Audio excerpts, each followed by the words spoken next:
Welcome to Civil Radio 101.7 FM.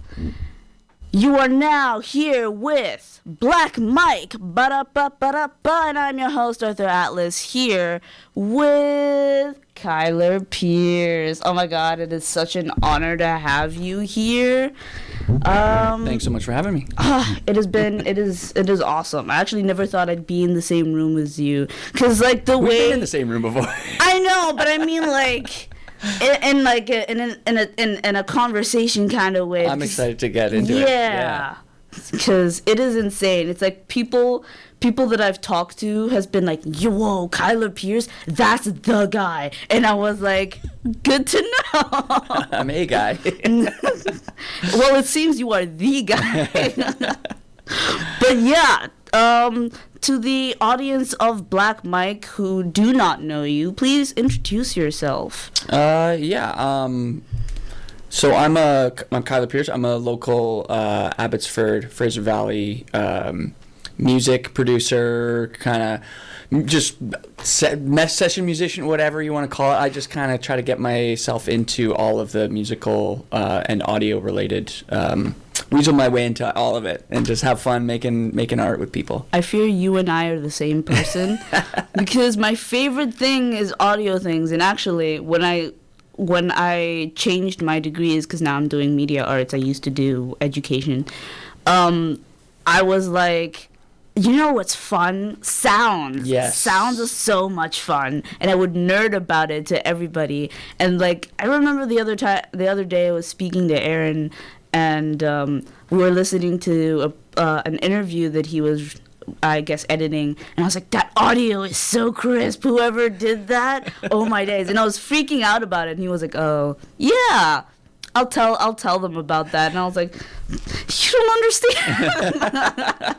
Yeah, audio is fun. It's a cool medium. And radio is just it's one and the same. They're all intertwined. Exactly. But audio as a whole, I love getting involved in podcasts and dialogue editing, sound design, music creation. I do a lot of that sort of thing. I'd love to get into more field recording. I think field recording is something that could be really cool, just capturing high fidelity sounds of the world around you.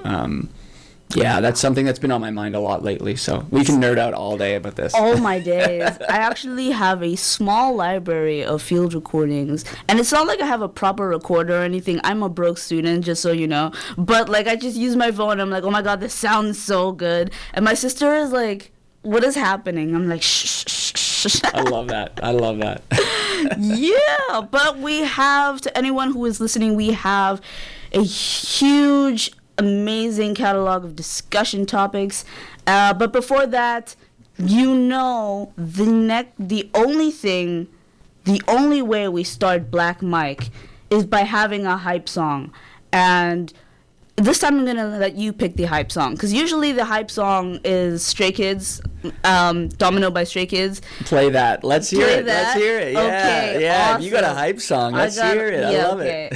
That is so awesome. Okay. I don't want to stray too far from the format, and I want to get hyped up on your hype song. Okay, cool. You are gonna love this. Domino is such an amazing track. Okay, here is Domino by Stray Kids. We'll be right back to talk more with Kyler J. Pierce.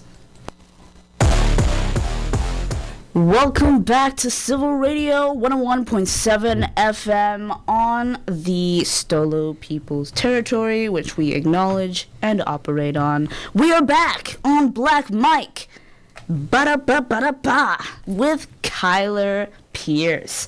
Welcome back, everybody. Let's get into the discussions, I suppose. One thing I've been really interested about was Northern Dark Horse. For new people that are listening, how about you give us a little rundown on Northern Dark Horse? Yeah, Northern Dark Horse is a new project that we put together. I guess we put together last January was kind of when we hit the studio, so we'd done a little bit of pre-production just before that. It is myself, the incredible Franklin Woods, as he is also known in the valley here, Paul Cazzoni, and Jake Holmes. So we've all been around the Valley playing in other groups or playing together in different formats. So this was kind of just a very easy kind of union of all of us to get together and find our creative footing as a group. So it's sort of a rootsy Americana alt folk thing with some rock. So it does get heavier, but it's about the story. It's about the song and serving the song. So very dynamic music. We're having a ton of fun. We had our debut show at Jam and Jubilee last year. So we ended up playing a few cool spots. We played the Mission Folk Festival as well. That's awesome. And the Stinkin' Rose Garlic Festival in Chilliwack, which was cool. Stinkin' Rose Garlic Festival. I have never. Yeah, that was a cool one. But yeah, it's been fun. It's been a lot of fun, and we should have the record out later this year. We're just waiting for the pressings to get back to us, and we'll be working on a new record in the meantime, new recordings, new music. So. Yeah, I mean, it's so awesome. You are right. It does seem seamless that you and Franklin Woods and who are the other guys? Paul Cazzoni. So Paul I've been Cazzoni. playing with Paul he's played in Harma White as well for the last few years, and played in the Immaculate Mules and lots of other groups. He's an incredible guitar player. And then Jake Holmes, who played in Blessed for many years. So incredible drummer. We've played together in a few other gigs and things like that as well. But this is really cool because Franklin writes some very incredible songs, and everybody has the same I agree. sort of. Yeah, he's so good. Everybody has the same sort of just respectful and tasteful touch to try to make those songs and those stories come alive in a way that suits our identity as a collective, rather than just playing it the way that you would kind of expect. We kind of internalize these songs and think, well, what can we do to make this sound like us as a group and what we would want to hear, but really make the story the center focus as well, which is really cool. So it's a very respectful group. I would think so, given like y'all have been in this industry a long while. But speaking of like keeping it, respectful to your story and your identity as a group, how would you describe your identity as a group now? Well, we're all friends, which is really good. We've all gotten closer as friends, and there's a massive mutual respect in the room. So, in terms of an identity as a group, I think it just comes across that like we're in it for the song, and having like we've all played lots of gigs, so we're in it for the song and to make sure that we're giving the best experience for the listener, while at the same time making sure that we're enjoying it and we're having fun. We're not compromising our own musical integrity or our own feelings because I think that's counterproductive to the performance anyways.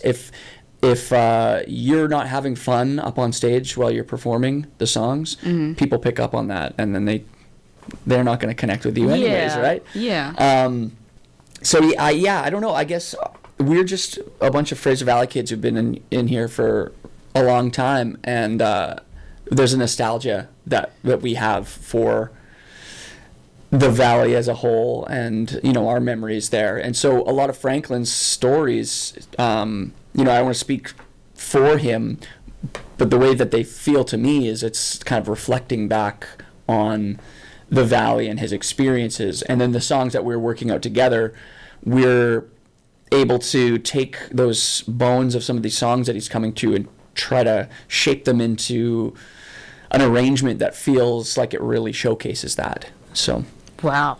Yeah, it's fun. It is. It sounds fun. It also feels like a predestined, destination, or not necessarily destination, but a predestined path.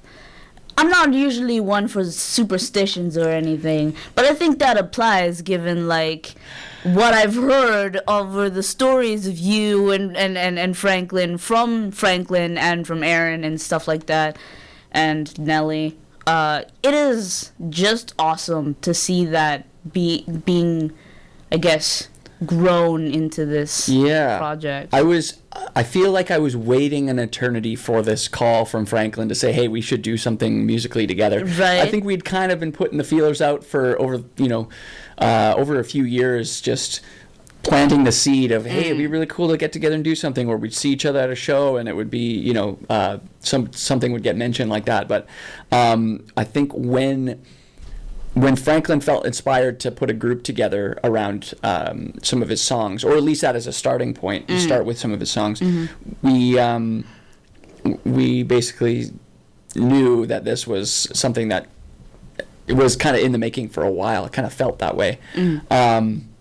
And then when Franklin asked, hey, we should put something together, the first thing I said was, I'll only do it if I can bring Paul Cazzoni into the group. Right. And he replied with something like, Paul was my next call anyway. So it was kind of destined. And we got together for a couple of weeks before Jake ended up in the fold, which I think was very serendipitous that he was available and we're looking for something new musically that wasn't as heavy of a commitment, since he had come back from, he was in a band that was touring around with Bless. They were touring around a lot. They were very busy, very active, and it just happened to be the perfect timing where he was back in town. We grabbed a coffee and he was just looking for something musically different, and we didn't have a drummer. He's so good. These cats are all so good at what they do, and they're such good human beings that it was like a match made in heaven here. That is so awesome. It is, I think, in my experience, a little bit harder to form a band. Oh, yes. Yeah. Much harder. It is, I don't know, because right now I'm in the process of forming a band, and I've talked to Ryan about it, because I got me and my friend who plays the drums, and I was like, what'd be really cool if we formed a band? I mean, we both are musicians in some way or form. Yeah. Yeah. But... Right. Before we ramble about talking about myself, because I am an egomaniac, before we do that, tell us about the name Northern Dark Horse. Yeah, honest, I don't think there's too much special lore about it. We were basically in the phase of, we had a record pretty well in the bag. We were very close to finishing the record, and we realized, we don't have a name, and we're gonna have to start booking some gigs and things like that. And so we just, I think it was just one of those situations, and I'm sure there's many bands that have had this, where it's a group chat where people are just throwing ideas into there. We kind of landed on that. I feel like it was probably one of Franklin's suggestions. But yeah, I don't think there's any specific sentiment to how it came into the fold. I see. But because it was one of Franklin's suggestions, there might be more of a personal connection to how he came up with that. So, for me, so much of my focus at that point in time was because I was producing this record. So I think a lot of my headspace was into the fine details of, I was doing everything from editing the drums and the vocals and all that, and the mixing. I can relate. Tracking. So that period was a bit of a blur for me, because I was so artistically focused on the song, on the capture itself, right? Right. So, I get it. So yeah, I might not be the one to ask about the lore behind the name of the band.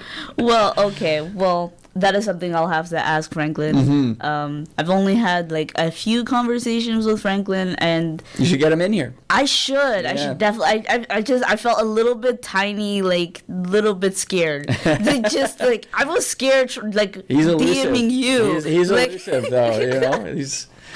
Yeah, you'll get him in. Just ask him. Okay, that is okay. At least I have your stamp of approval. Yeah. Awesome. Yeah, I suppose my next question lies in, I guess, your journey through the music industry for, what was it, 20 years? Yeah, I've been playing for something like that. Yeah. Wow. So, like, what was... Because I only came here 2024. So what was the music scene like pre-COVID? Pre-COVID, so even like before pre-COVID, if we get down to kind of when, all of us were kind of coming up, it was a very DIY space, very DIY city. That was the era, I want to say this was probably, mid 2000s and that sort of thing. There was a lot of people, like there was a lot of punk shows, hardcore shows, things like that. There was the odd little venue or little space that could be a venue, right, that would host shows, but a lot of the music scene was happening in basements. So people, there'd be a group of young folk that would rent a house, and that'd be where they live, and then they'd be like, hey, we got a house, because you could afford to rent a house with 4 people, right? Yeah. And so they'd throw shows in the basement or whatever, and there was a lot of that happening where there'd be different spaces, and it would kind of move around. There used to be a few places like Ethical Addictions, where there was a coffee shop that had music that was happening. There was a place called the Yorkshire Rose, and eventually turned into the Bull and Raven, which had music. The pubs would be hosting music events and things like that, and they all were willing to take a chance on getting a bunch of young folk and punks and just kids that were just itching to make music, which I think there's a big void in that right now. I mean, looking at it from the outside, I might just not be connected with that particular scene. Maybe it is happening to some degree, but I feel like I'd catch a bit more wind of it. But that was like, they were willing to take risks on us, and it was exciting because you could hone your craft, you could get out in front of people and play. I felt like there was a bit of an isolation between some of the different cities. Like each city kind of had a scene, and they didn't quite intermingle as much as they might now. But now, like just before COVID, when the brewery kind of thing exploded, it became harder and harder for bands to get bookings, and it was easier for solo musicians to get bookings. Right. So a lot of people kind of transitioned, and myself included, just to be able to, you got to keep a roof over your head and buy, put gas in the tank. So you start to develop a new skill set in terms of that. But yeah, the scene was different, and it's always ever changing. There's always people making music and making art, but I think the band, like the collective, getting a bunch of people in a room together and making music together, I think that has shrunk a bit, and I'd love to see that. I would also love again. to see that. Yeah. I did see a little bit of like the footage from the documentary, the civil documentary of like how, I don't want to say underdeveloped, but it seemed very underdeveloped to me. Underdeveloped the music scene was, and underdeveloped like just a sense of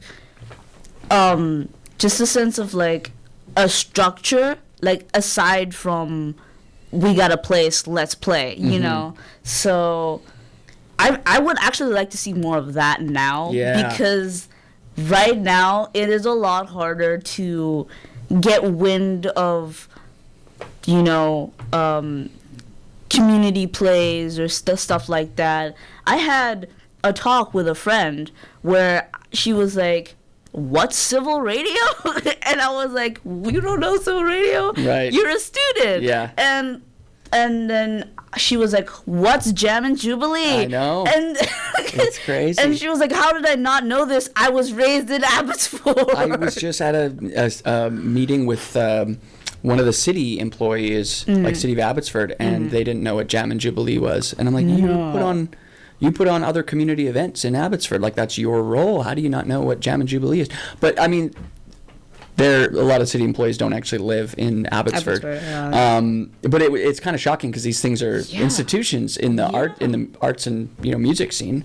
But yeah, I mean that's part of the weird silo that we're all trapped in, right? You think you have this connection to all these places and people because we're all connected with our phones and what have you, but it's also heavily filtered to the point of it tells you what it's going to show you. Yeah. You know? Yeah. But I'd love to see more bands. That's why I think Jam and Jubilee is so important out here too. It is a platform for a lot of musicians to get out and play. I definitely agree. I mean, my debut was a Jam and Jubilee, actually. Nice. Yeah, so I definitely agree with that sentiment. But yeah, we will talk about that more after this little break. After this little break, we'll be talking more on your personal experiences with how you write. But right now, here is your song. Here is Bookends by Northern Dark Horse. Whoops. Everyone should stay tuned right here because we got important stuff to talk about, and if you don't stay, I will find you. But here is Bookends by Northern Dark Horse. Welcome back, everybody, to Civil Radio 101.7 FM and 92.3 FM in Chilliwack. You are now listening, well, not now listening, you are listening again to Black Mike. If you're just joining us, we have Kyler Pierce in the studio. Sorry, you kind of make me nervous. We have Kyler Pierce in the studio, and we've talked a little bit about Northern Dark Horse and the scene pre-COVID. But now we're going to veer more into songwriting and the process towards songwriting. Would you say you have a process? I think the process changes quite a bit. I have been taking a step back from working on my own material, especially with Northern Dark Horse right now, taking a step back from thinking about, what does Kyler Pierce sound like, and more thinking what's something that I can bring to this collective group of musicians. So it's a bit of a different mentality, a bit of a different process.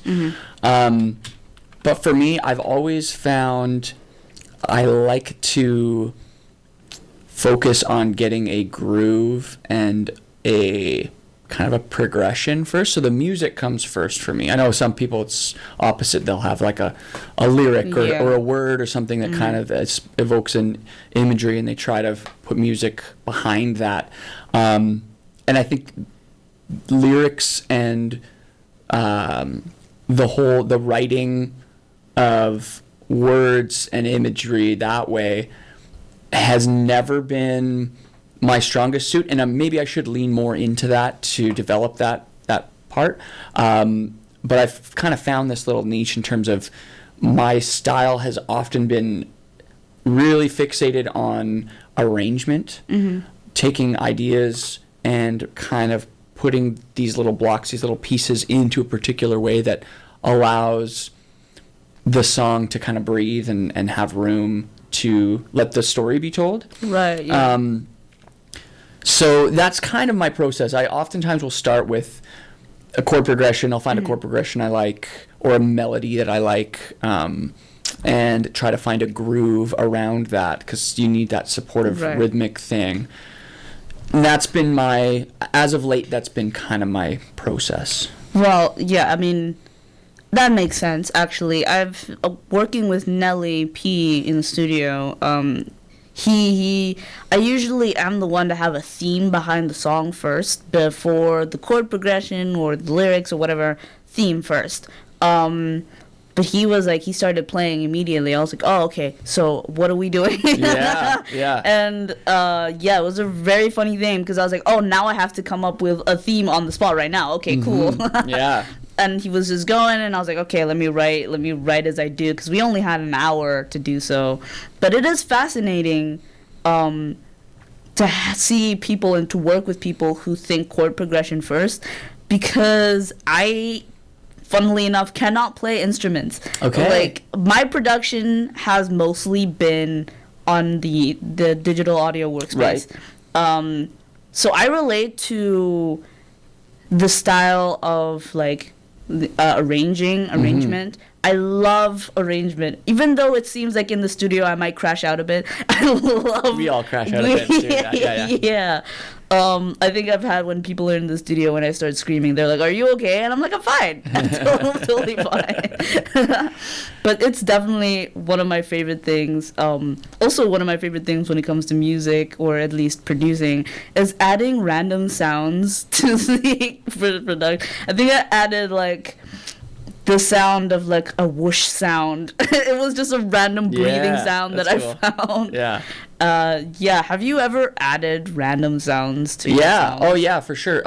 There's one tune that I can think of that I was doing with an artist who was going by Teller and the Tail, and they were asked to write a song for a Star Wars fan fiction series. So it was going to be it ended up being the theme music for it, like the opening intro theme. Ooh, slay. It's called Bucketheads. It's produced out of Vancouver. Super high production value, like awesome fan flick Star Wars thing.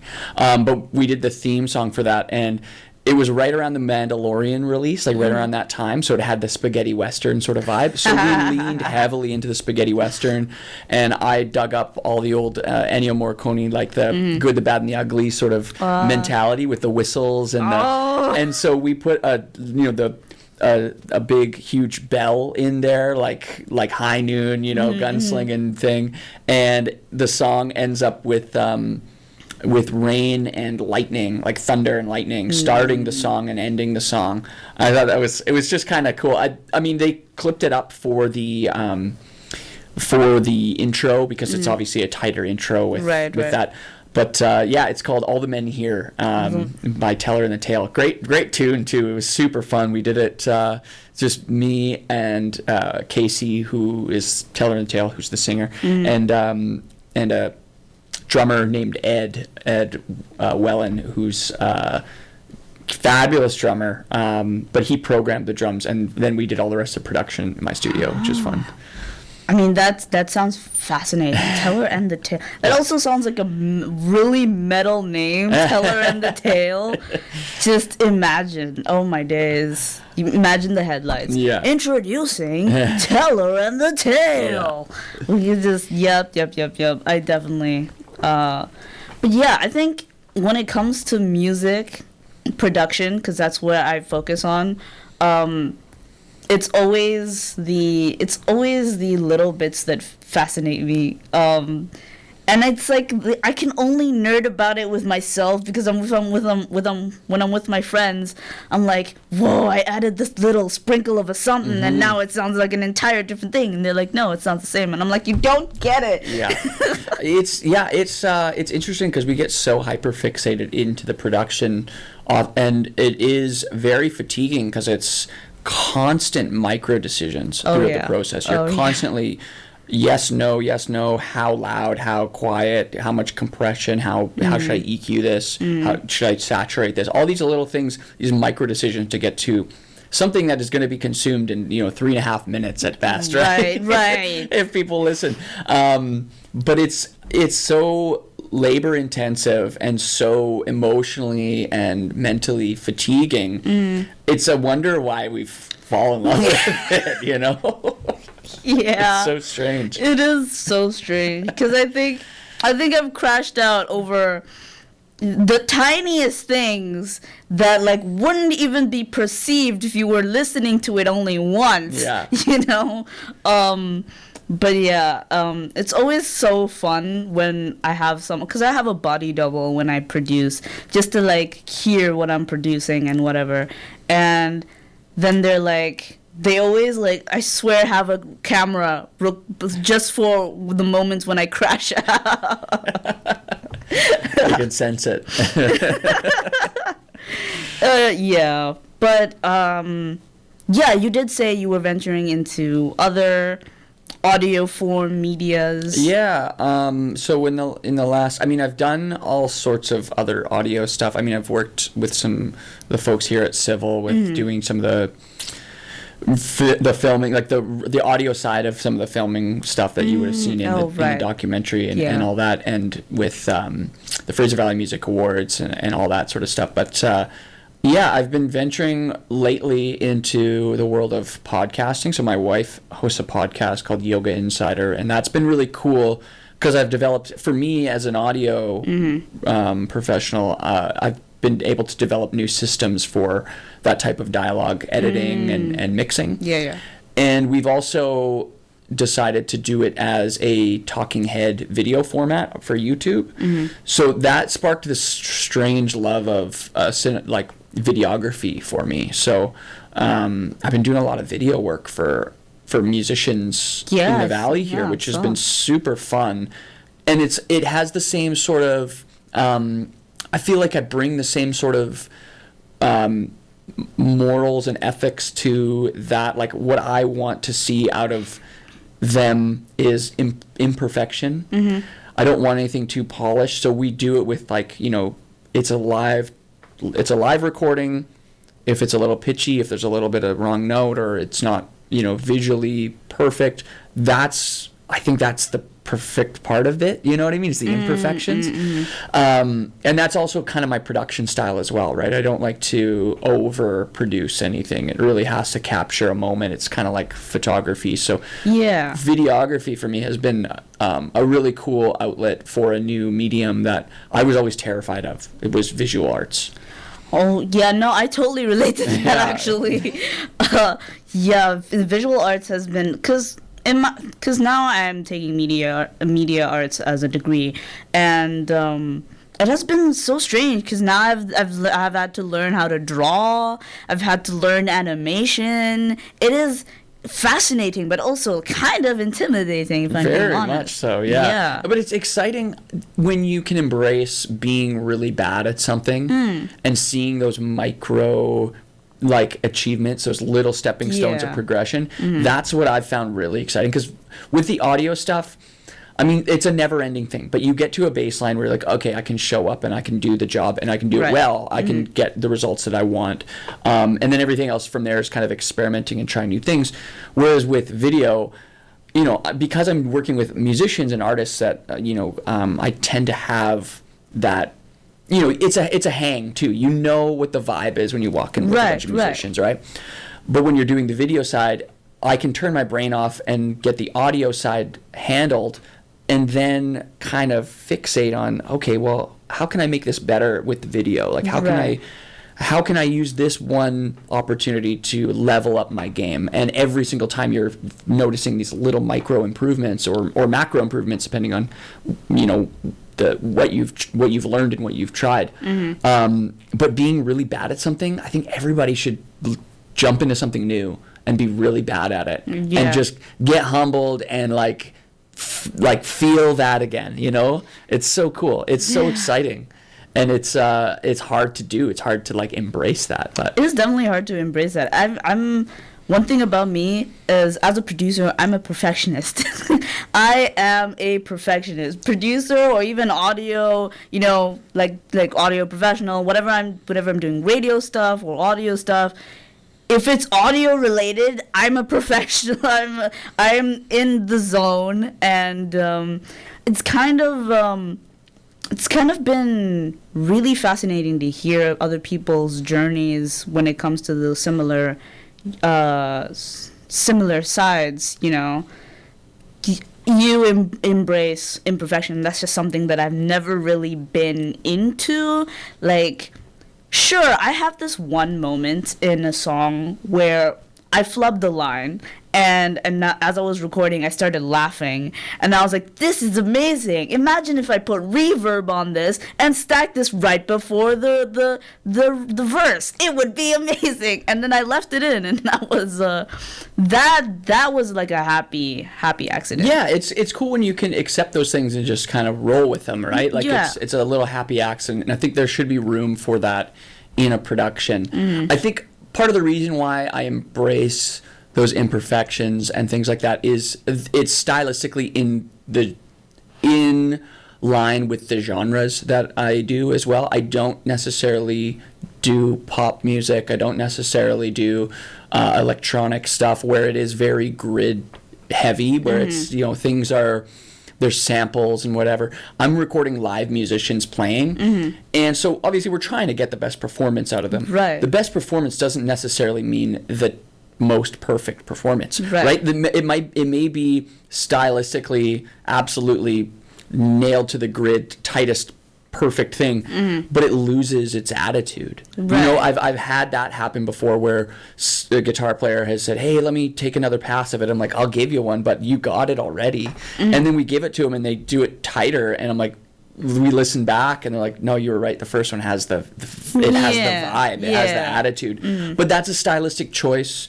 It's all subjective anyways. Everybody has their different perceptions of what they prefer, and I think my taste is just informed by the records that I grew up on, which are live band records. You know, you're listening to Rolling Stones, listening to Led Zeppelin, these things like that. And Allman Brothers and whatever, all these classic rock and southern rock bands, they are about the performance in the song, and oftentimes because of the limitations of how they were recording. Yeah. It was kind of it. That was what you got, right?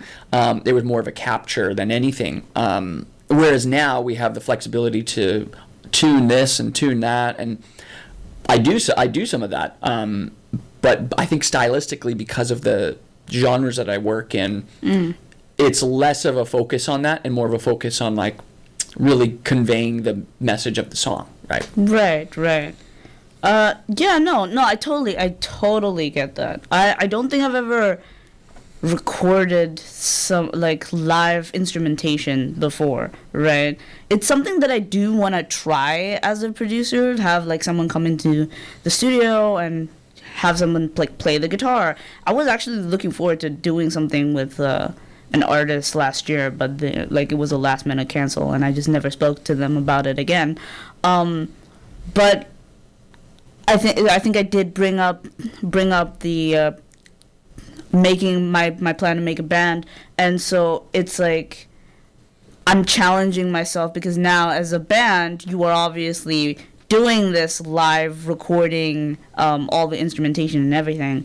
It is fascinating. Do you have a direction when you're in the studio doing that? Like, what kind of producer are you with these artists? Yeah, I mean, every project's a little different, but I feel like at this point I kind of have a process that it feels natural to me for the most part. It'll vary a little bit depending on what it is. But oftentimes when I'm working with other artists, that's not necessarily my own band, I'll have them bring in a song. Like Nelly, you had Nelly P in here last week. I've done a lot of recordings with Nelly P. And what we end up doing is, Nelly's a solo artist. He doesn't necessarily have a band. So part of my role as a producer is to support him as best I can to support the song. So we might take the structure of the song. We might tweak a couple little things on it to make it fit a little bit tighter. It may be perfect the way it is. It just depends on what the song is. But then putting a band around him, going into the studio with just enough planning to know we're going to get a good result at the end, but not too much to where we overthink it and we have a perfect expectation of what it is. I want to put him in a room, or put whoever that artist is in a room with musicians that also have a taste and also know how they can perform their best to support that song or that idea. So there is a little bit of free reign to run with an idea. So we might change a drum groove. We might change a bass line. I might not have a guitar melody worked out. And oftentimes we'll go into the studio, track what we call the beds, which is going to be bass and drums and maybe guitars, and a scratch vocal, which could end up being the final vocal. Maybe it gets replaced. It just depends on the song and the performance. But we try to capture that band playing, supporting that song as best of a performance we can, to then do some overdubs. We might do some guitars and things and some percussion afterwards, and then maybe hyperfixate on getting that vocal dialed in or that one new guitar melody. It really just depends on the song, but I think the overall bird's eye view of it is putting the right musicians in a room together that have the same or have a supportive taste. Mm-hmm. They may not have the exact same taste, but they'll have the instincts to get the best results to make that song shine. Get them in a room to play together live, capture that, and then we kind of add the sprinkles on top, the sweetening. So it's not all, even with the Dark Horse stuff, we kind of did that same thing. We did pre-production where we did some demos of the songs, we knew the structure, and then we brought Brandon Clark in to play bass with us, and Ben Cottrell to come and play piano. And those guys had never played with us prior to, well, actually Brandon I think did one rehearsal with us, but they had never played with us as a group before we got into the studio. I just was confident in knowing that these cats play. These cats play, you know. They can play. Yeah. And I couldn't be happier with the results. So oftentimes it's allowing yourself to accept the, not only the imperfections, but the exciting little like things that could happen. We didn't know, you know, there was going to be a piano solo in this song, or a room for a guitar or pedal steel line here. It just kind of happens as you feel out the song. Yeah, that is fascinating. I feel like I'm learning from some kind of guru right now. But in all respects, like, because I mean, the title of this episode was actually going to be the lesson of the day, featuring Kyler Pierce. So, yeah, the whole point was to get you here to preach like a pastor over music. It's a pleasure to be here, and it's fun to chat about this, because I feel like it can be in any creative field where you're really getting into those nitty-gritty micro decisions and things. It can be kind of isolating, right? You can kind of be sitting there crashing out, tearing your hair out. Oh yeah. What am I going to do with this snare drum or this? Those little things. Yeah. When realistically, if you take a step back, and I do this a lot, I'll just go for a walk. I'll walk my dog if I get stuck on something. You can kind of remind yourself, like, we're just making music. We're not saving lives. And that mentality, I think, relieves a lot of people in the studio of their fears of, perfection. They're like fears of never being able to capture perfection.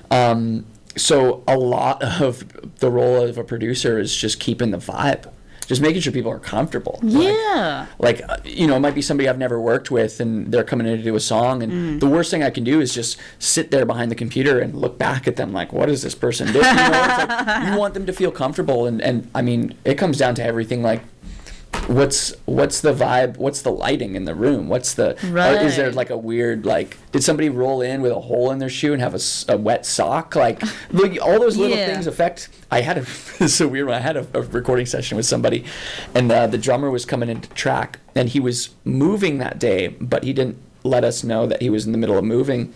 And I think he ended up, it was something along the lines of the mattress that he was moving flew off the top of his truck, and he had to drive back and go get it. No. So he arrived a little bit late, and immediately when he rolled in, because of that had happened, I knew we weren't going to get the take.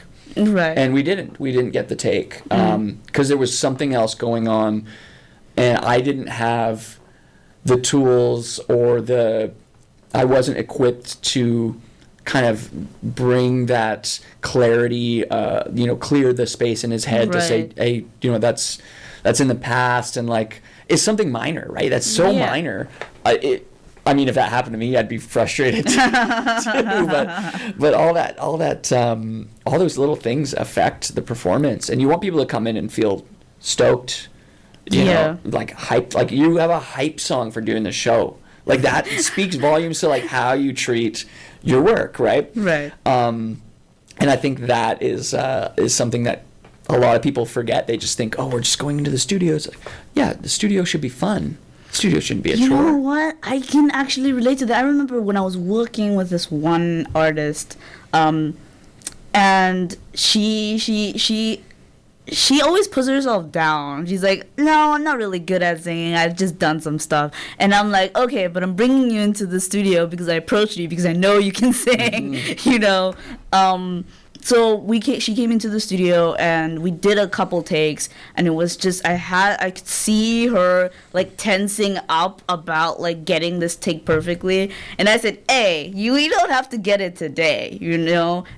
Also, just like loosen up, breathe, and stuff like that." So I brought her water and and stuff like that. So in a way, I relate, you know. Kind of like you become kind of a therapist, you know, like you got to be comfortable with people unloading their day onto you. Yeah. You got to be good at commanding the energy in a room, because you do become kind of a band leader as well at that point, and it's a different role, and you have to find those little tools to get the best out of somebody. I remember doing a record a few years back, and this band was playing a more live band blues kind of song, which was a little bit out of their genre in terms of the rest of the music that they were working on, and we were capturing. So it just wasn't quite clicking, and I come from a bit more of a blues kind of mentality in terms of like the music stylistically that I was playing in my formative years, and so what we did was we saved that song. They were kind of struggling with it. I'm like, let's go down and grab some food, grab a beer, whatever. I made sure that they all had a beer to loosen up and just remind them like this was like totally like not like we didn't have to capture, just have a beer, just loosen up, whatever. They might have had 2 or 3, I don't know. but by the end of it was like that beer helped them loosen up. You know what I mean? They just, something clicked where like, oh yeah, okay, we can relax now. Yeah. And so I think studio atmosphere can play a lot into that too, right? Yeah. Like in here, it feels comfortable. There's a couch. It's like kind of like a living room thing. Yeah, it's like makes everybody more comfortable, and comfort is the way you're going to get the best performance. Definitely. That's why I kind of like these studios. I don't like those studios with like the sound booths and stuff like that. When I started as an artist, I was like, I wasn't a producer at all. I was just a songwriter, and I went to a producer and I was like, "Where's the sound booth?" You know, because I was 9, and I was like, "Where's the sound booth? What is this unprofessionalness?" You know what I mean? And then as I started making music myself, I would just have it done in my dad's office. And it was just me and that table and my laptop and a really dumb mic that I think even in my first ever demos I didn't even have a mic actually. And that's why I'm kind of grateful for this space actually. I do definitely agree with the sentiment that it is a vibe of the studio. It also does really play well with my ego as a producer, because now you're in the studio and you can actually talk to this person one-on-one, and you have like this console and whatever, because everything I did was on my laptop, you know what I mean? Now I have a console and I'm like, yes, the lesson of the day is have lots of buttons and knobs around. Exactly. They don't necessarily have to do anything, but if you can turn them. So I think that should be like the lesson of the day, is just like, as a producer, cultivate the vibe. Yeah, exactly. Totally. But let's do a little break. We'll come back and talk a little bit more music. I'm gonna play another one of your songs actually. Cool. I'm gonna play Alcohol. Okay. So this is Alcohol by Kyler Pierce, and we'll be right back after that. So, welcome back to Civil Radio 101.7 FM. If you're just joining us, we are joined here with Kyler J. Pierce, the phenomenon of an artist. We were talking about his musical journey, and I just think because I played Alcohol and we were talking about it as the music was playing, I thought I'd maybe share with you the song that I wrote from the perspective of a, what's it called? From an alcoholic. Yeah, let's do it. Yeah, it's called Falling, and I actually learned how to metal scream for this song. Cool. And funnily enough, I learned I learned from this artist called Vana, and I didn't like talk to her or whatever, but I learned how she did it. And she invented a metal genre called, and I kid you not, this is what it's called, kink metal. So, and you know what? It's still a really good genre, I fear. She makes really good music. But yeah, this is gonna be Falling. It was released on my newest EP called Cheer. To anyone who has been listening to the show since before it got rebranded, you say nothing to Kyla Pierce about the song. Do not give him any hints. Nothing. Okay. Cool. This is Falling, and we'll be right back after that to talk a little bit more about that. Welcome back to Civil Radio 101.7 FM. You just heard Break the Soundboard by yours truly. You can clap now. And then Falling before that. Again, by yours truly. And I'm still waiting for my applause. There we go. Yep. Yeah, so yeah, I thought I'd share those because I was putting you on blast. And Yeah, that was great. I really like that. I like the in that last one. I like the vocal phrasing just slightly swung to that like hard piano or that hard synth thing that's happening. That's cool. It just like really dives in because I find that things that are too tight don't feel human, and that felt really nice. Oh, well, I appreciate it.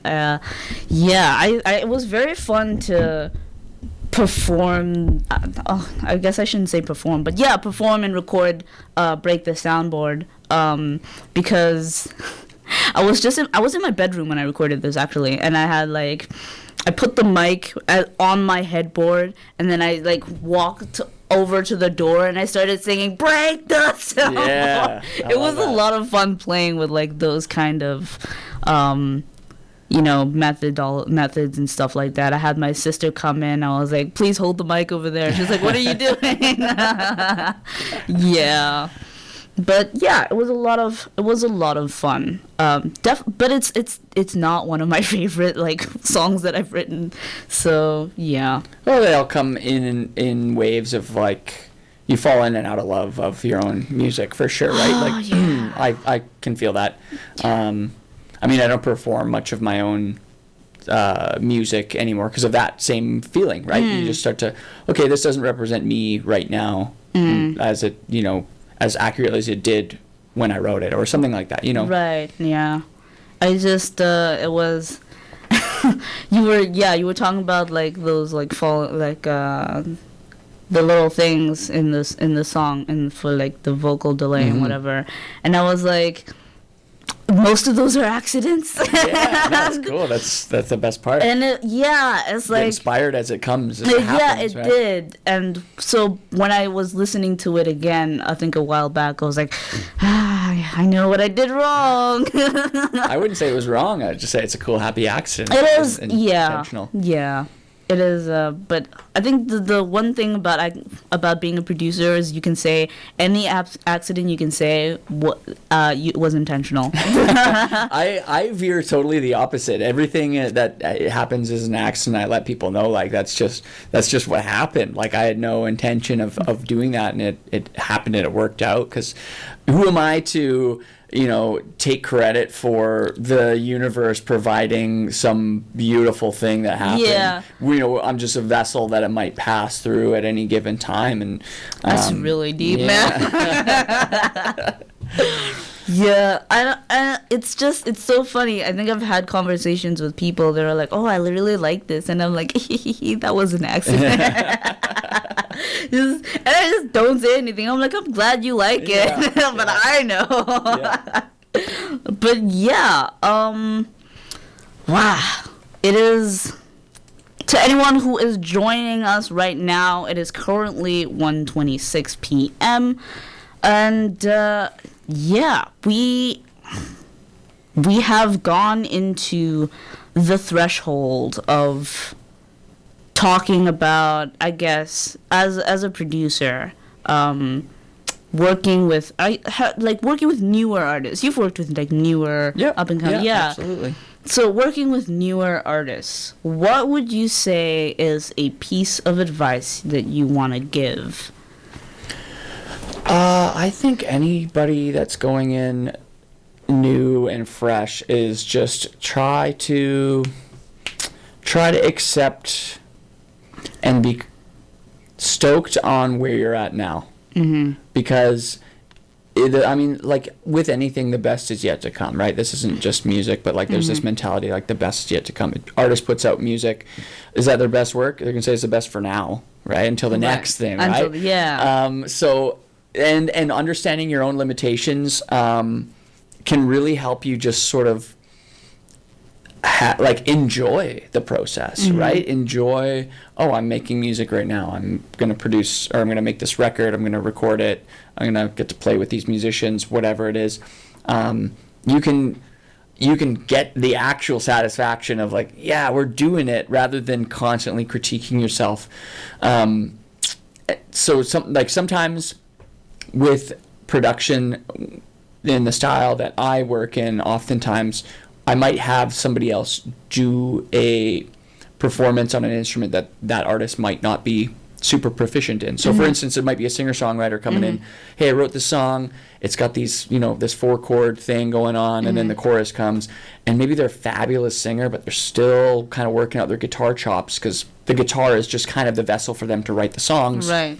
They were getting inspired, and guitar happened to be kicking around in the corner of their, living room. Maybe it's their, brother's guitar or something. So I might get somebody else to play that part, so then they can really just focus on just having fun with the song, right? And not being ashamed of that, just embracing that, like, some of your favorite records, and most of the records on the radio right now, the artist that is singing on it isn't necessarily the one who wrote it or performed on it, what I mean, other than maybe they're singing.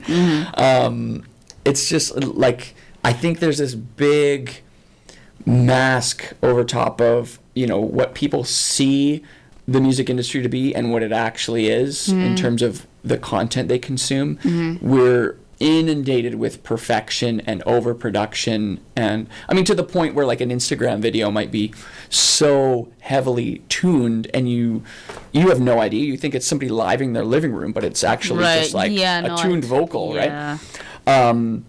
So I would say, just if you're a new artist, embrace the process, have as much fun with it as you can, and try to cultivate that vibe of like, I'm gonna soak this in, I'm gonna learn, I'm gonna be a sponge, and I'm gonna use this as a stepping stone to do more. Right. That's a big mouthful right there. It's a big mouthful, but it's like the vibe cannot be simplified. It's just what it is. It is, yeah. Yeah. No, I totally get it. Being a perfectionist is a lot of work when you can just do what you do. Let go. Yeah. That's my challenge to you, is just let go of some of it. Yeah. Yeah. That is going to be a hard challenge for me. That is going to be very difficult. But yeah, it is something that must be practiced. It's definitely something that must be practiced. As new artists, to anyone who is listening, because we've already had the man give you advice. I'm going to give you a little side piece too. Have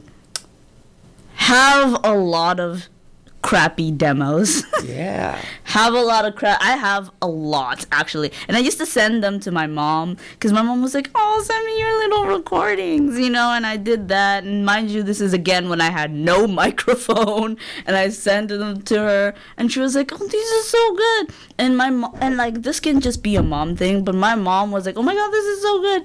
And I listened to them, I think a few days ago, and I was like, Mom, why were you lying to me? Why were you lying to me? Like, the idea was support. Probably salad. Yeah, but it's unconditional support, and that's huge. Yeah, I definitely appreciate that. Yeah, you gotta have somebody in your corner cheering you on, right? Yeah, you gotta have somebody in your corner. Yeah, exactly. So, like, show your music to anybody. Yeah, community. Get out there. Yeah. Get out there. Yeah, I mean, come to Civil. Totally. Come to me. I'm definitely always looking for artists to, spotlight. Who are you listening to right now? Who are you? Who I'm listening to? Yeah, what's your secret record that you're like, I love this right now? My secret record. It doesn't have to be secret, but like, you know what I mean. Like, Okay. What are you hanging on to that you're not filling me in on? I need some new tunes. Yeah, oh, okay. So a lot of the stuff. Oh, there's this really, really funky. It's not really funk, but it's really funky and spunky record that I listen to. It's called Reagan Core. It's by Reagan, and it's just like her as a theater artist, writing the song about being the epitome of a theater production. Yeah. And it's so much fun. It's just like even the way she does her she did her vocal takes. Not that I've watched her behind the scenes, but what I could tell from the vocal take listening to it, I was like, oh wow, you really had fun doing this. This was amazing. It's so much fun to listen to. Now that you brought it up, I fear I'm going to play it. Yeah, great. Yeah, just a little disclaimer. It is a little bit explicit, so if you are a little 9-year-old, go get mommy. But if you are ready to have a little bit of fun, here is Reagan Core by Reagan, and definitely an artist that everyone should be looking towards because she is awesome. Welcome back to Civil Radio 101.7 FM. You are listening to Black Mike, ba-da-ba-ba-da-ba, and we are joined again here with Kyler Pierce on 101.7 FM and 92.3 FM in Chilliwack. So we just heard Greasy Cafe's, what did I say the translation was? Freedom is not a consequence? What was it? Or, yeah, that may be the translation. But yeah, that was Greasy Cafe. What do you think? Very cool. I like it. Yeah, it's very epic. Mm-hmm. Yeah, and that Reagan Core song. Reagan cool. Core. I really dug that. I absolutely love the production of that one. It's just, if you listen to it with headphones, it sounds wild. It sounds also love the attitude as a performer. Totally. Yeah. That definitely comes across in that recording. It would be a great show to see live. Right? Yeah. Yes, I would definitely. I actually haven't been to many live shows.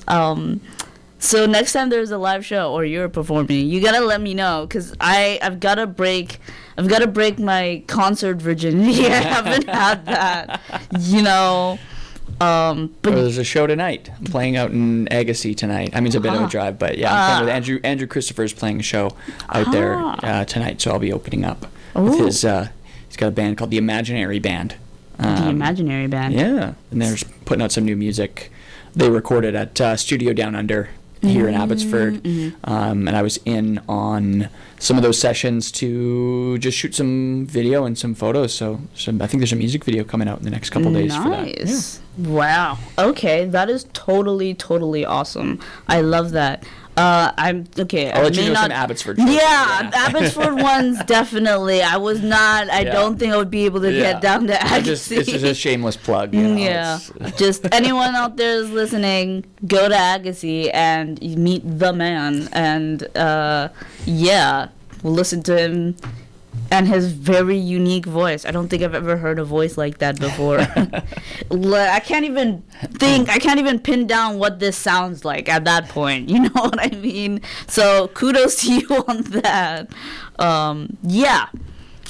So now that we are reaching, I suppose, the last few minutes of the show, there is something that I've been dying to ask. And that is, for anyone who is listening, who wants to work with you, how do they reach out? Yeah, however, I mean, I'm pretty sure my cell phone and my email is widely spread across the internet here. I'm pretty easy to get a hold of.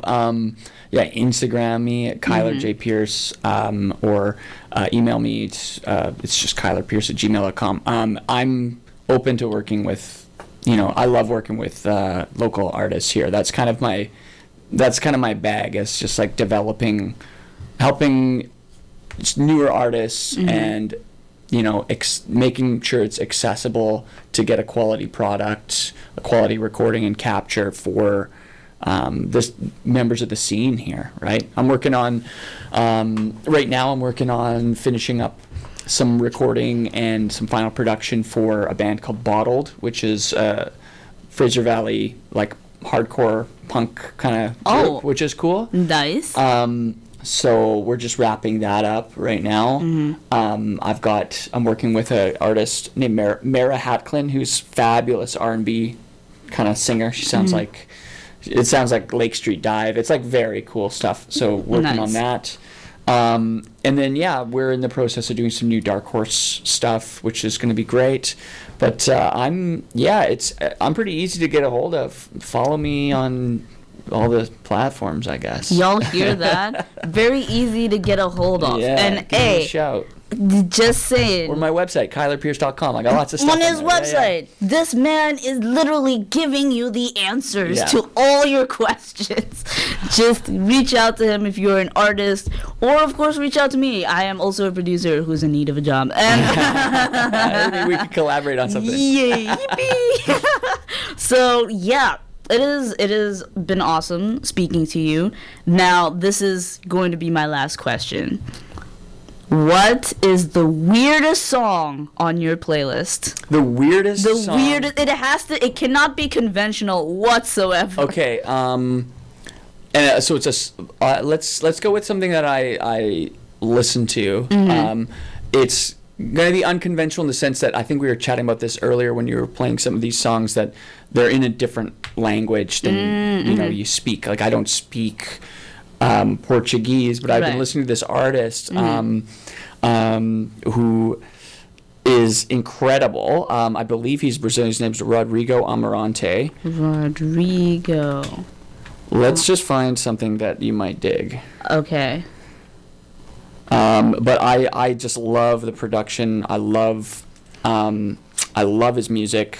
Cavallo is one of my regular spins that I play. If you can pull up Mana. Mana. It's on the record Cavallo. That track, there's something cool. It's got a really cool vibe. I don't want to say it's like the weirdest thing, but it's like, it's out there because this is like kind of one of those records that I listen to regularly where I have no idea what they're saying. But I love the feeling of it.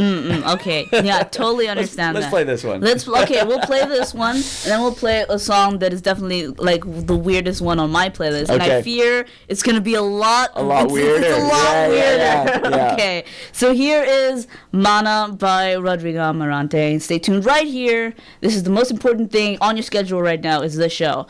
And we'll be right back after this. So that was the bottom two by Glorb, and before that we had Mana by Rodrigo Amarante. What did you think? I think that is so interesting to hear those vocals done in that way. Yeah, it's cool. Yeah, it's so stupid. I think I found it through TikTok. Okay. And I was just like, this is the stupidest thing I've ever heard, and I loved it. What people are using the generative AI to do these days. It's a lot more interesting than having the generative AI write the song and just change the voices. It's really fascinating what this guy. I feel like I want to go into his discography, but I'm so scared because this was so stupid. But it was amazing having you in studio. We are now reaching the end of the show. Is there any last words that you would like to say? Just thanks for having me. This is great. I love chatting. Love getting to getting the nitty gritty, especially with somebody who can kind of dig into the production and think about the little things in music that are they don't get quite the spotlight on them. Exactly. I get it. It's cool. Yeah, it was great to chat. Good hang. It was awesome. Okay, usually around the end of the show, I teach the guest how to do the outro. Okay. So the outro is very simple. It's just Now that you have been thoroughly indoctrinated into the Black Mic agenda, I have been your name, and I bid you adieu. You gotta have a script ready for that here. Okay, it's just now that you've been indoctrinated into the Black Mic agenda, and then I have been your name, and I bid you adieu. Now that you have been indoctrinated into the Black Mic agenda, I have been Kyler Pierce, and I bid you adieu. There we go! You see, you did awesomely.